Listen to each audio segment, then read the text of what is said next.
ರಾಯರೇ, ಅಮ್ಮ ಅವ್ರ ಸ್ಥಿತಿ ಅಂತೂ ತುಂಬಾ ಹದಗೆಟ್ಟಿದೆ. ಜ್ವರ, ಮೈ ಸುಡ್ತಾ ಇದೆ. ಈ ಸ್ಥಿತಿಲಿ ಅವ್ರು ನೋಡೋಕ್ ನನ್ನ ಕೈಲಿ ಸಾಧ್ಯವಿಲ್ಲ. ಈ ಔಷಧಿನಾರು ತಂದ್ಕೊಡಿ, ಇಲ್ಲ ಹಣನಾರು ಕೊಟ್ರೆ ನೋಡೋಣ. ಯಾರೆಲ್ಲಾದ್ರೂ 100-200 ರೂಪಾಯಿ ಕೇಳಿದ್ರೆ ಕೊಡಲ್ಲ ಅಂತಾರೇನು?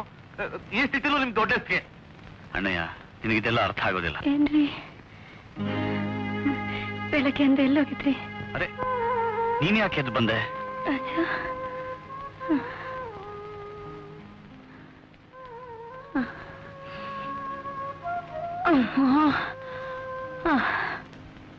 ಜಾಸ್ತಿನೇ ಇದೆ. ಹುಷಾರಾಗಿದ್ದೀನಿ. ಇವತ್ತಾದ್ರೆ ಏನಾದ್ರೂ ಸಿಗ್ತಾ? ಮಲ್ಕೋ.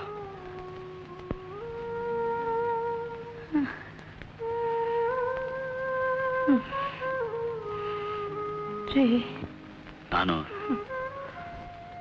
ನಿನ್ನ ರಾಣಿ ತರ ನೋಡ್ಕೋತೀನಿ ಅಂದ್ಕೊಂಡಿದ್ದೆ.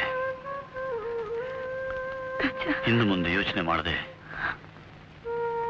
ಏನೋ ಮಾಡಿಟ್ಬಿಟ್ಟೆ. ಅಜ್ಜ, ನನ್ ನೋಡಿ ನನಗೇನ್ ಕೊರತೆ ಇಟ್ಟಿದ್ದೀರಿ? ನನ್ನ ರಾಣಿ ತರನೇ ನೋಡ್ಕೋತಾ ಇದ್ದೀರಿ. ಈ ಡಾಕ್ಟರ್ಗೆಲ್ಲ ಬೇರೆ ಕೆಲಸನೇ ಇಲ್ಲ. ಏನ್ ಮಾಡ್ತಾ ಇದೀಯ? ಒಂಚೂರು ಸಾಕು, ಪ್ರಿಸ್ಕ್ರಿಪ್ಷನ್ ಔಷಧ ಎಲ್ಲ ಬರ್ಕೊಟ್ಬಿಡ್ತಾರೆ. ರಾಜಶೇಖರು, ರಾಜಶೇಖರು ಕೂತ್ಕೊಳ್ಳಿ. ಇರ್ಲಿ ಇರ್ಲಿ. ಅಬ್ಬಾ ರಾಜಶೇಖರ್, ಅಂತೂ ಕೃಷ್ಣ ನನ್ನ ಕಾಪಾಡಿದ. ಇಂದು ಬೆಳಗ್ಗೆಯಿಂದ ಸಂಜೆಯವರೆಗೂ ಗಾಂಧಿನಗರದಿಂದ ಕಂಠೀರವ ಸ್ಟುಡಿಯೋ ತನಕ ನೀನು ಹುಡುಕಿ ಹುಡುಕಿ ಸಾಕಾಗಿ ಹೋಯಿತು. ಈಗ ನೀವು ಹೂ ಅನ್ಲೇಬೇಕು, ಹೂ ಅನ್ಲೇಬೇಕು. ಕೃಷ್ಣಪ್ಪನವ್ರೆ, ಹಾ, ಅದನ್ನೆಲ್ಲ ನಾ ಕೇಳೋಲ್ಲ. ಈಗ ನೀವು ಹೂ ಅನ್ಲೇಬೇಕು, ಹೂ ಅನ್ಲೇಬೇಕು. ಸದ್ಯ ಕೃಷ್ಣ ಕೃಷ್ಣ ತಪ್ಪಪ್ಪ. ಕೃಷ್ಣಪ್ಪನವ್ರೆ, ಏನಿಲ್ಲಪ್ಪ, ಅಡ್ವಾನ್ಸ್.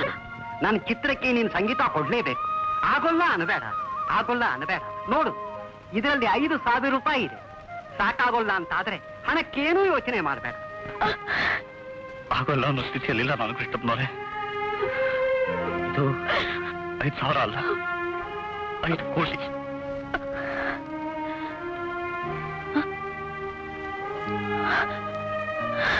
ಕೃಷ್ಣ ಕೃಷ್ಣ ಕೃಷ್ಣ, ಈಗ ನನಗೆ ತೃಪ್ತಿ ಆಯ್ತು.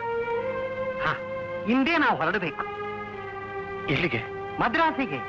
ರೆಕಾರ್ಡಿಂಗ್ ಸ್ಟುಡಿಯೋ ಬುಕ್ ಮಾಡಿ ಬಂದಿದ್ದೀನಿ. ಕೃಷ್ಣ ಜನ್ಮಾಷ್ಟಮಿ ತೀರಾ ಸಮೀಪ ಬಂದಿದೆ. ಅಷ್ಟರೊಳಗೆ ನಮ್ ಕೆಲಸ ಮುಗಿಸ್ಬೇಕು. ಇಲ್ಲವಾದ್ರೆ ಕೆಲಸವೆಲ್ಲ ಕೆಟ್ಟು ಹೋಗುತ್ತೆ. ಬಾ, ಸಂಜೆಗೆ ಹೊರಡೋಣ.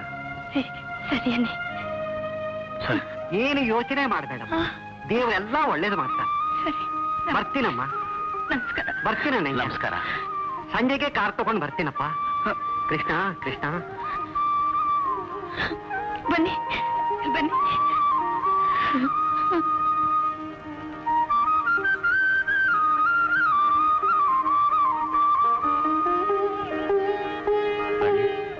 ನಿನಗೆಷ್ಟು ಹುಷಾರಿಲ್ಲ. ಇಂಥ ಸಮಯದಲ್ಲಿ ನಾನು ನಿನ್ಬಿಟ್ಟೆ ಹೇಗೆ ಹೋಗ್ಲಿ? ನಂಗೇನಾಗಿದೆ? ನನ್ನನ್ನು ನೋಡ್ಕೊಳ್ಳೋಕೆ ಅಣ್ಣಯ್ಯ ಇದ್ದಾನೆ, ಆ ದೇವರಿದ್ದಾನ್ರಿ.